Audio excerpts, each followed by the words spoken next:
o que nós temos é a formação do consciente a partir do inconsciente coletivo. Né? Essa é uma teoria junguiana, de que o consciente ele é quase como que uma construção oriunda do inconsciente, e não o contrário.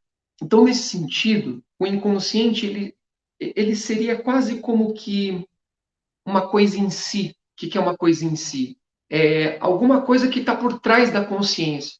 E visto que é a consciência que pensa em formulações, é a consciência que organiza todas as tentativas conscientes que nós tivemos de entender o inconsciente, de alguma forma é perder alguma coisa do terreno originário do inconsciente. Seria quase como tentar falar daquilo que não tem palavras. Mas a gente tem algum tipo de sinais que permitem a gente assim perceber qual que seria o sentido de inconsciente. Não exatamente como ele se forma, mas como a gente pode observá-lo.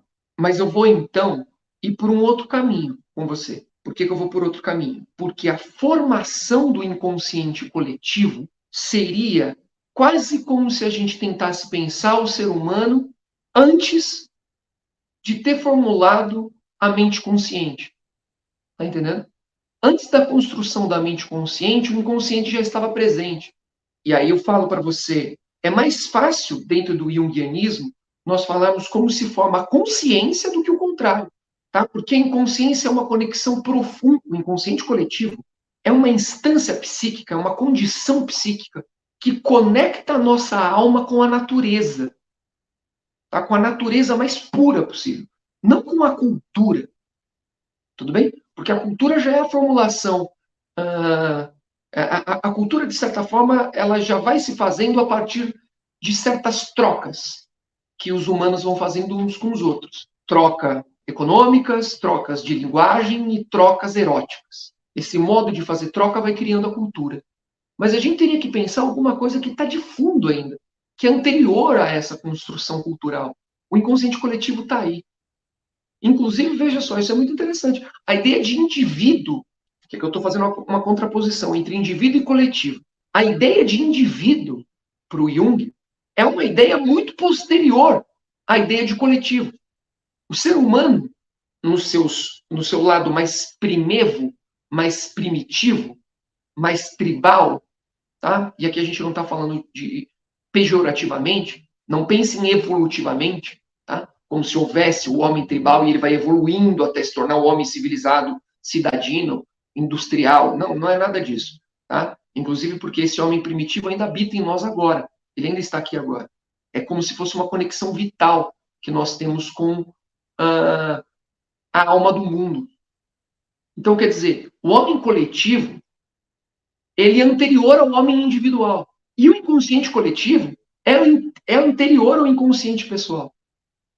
Então, veja, quando nós estamos diante, assim, dos mitos, quando nós estamos diante das grandes narrativas religiosas, quando nós estamos diante das fábulas, tá, dos contos de fada e dos grandes sonhos, aqui você está, assim, um pouco fora da consciência. Esse ambiente não é um ambiente da mente racional.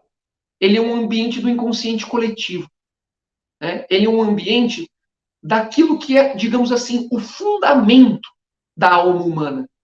Cara, qual que é o fundamento da alma humana? A nossa conexão com a natureza. É a conexão que a alma tem com a natureza cósmica. Não é a natureza Greenpeace. Não é a natureza, assim, da selva. É a natureza no sentido mais amplo disso. É cósmico. Né? É nossa conexão com o infinito. O infinito aqui pensado como natureza.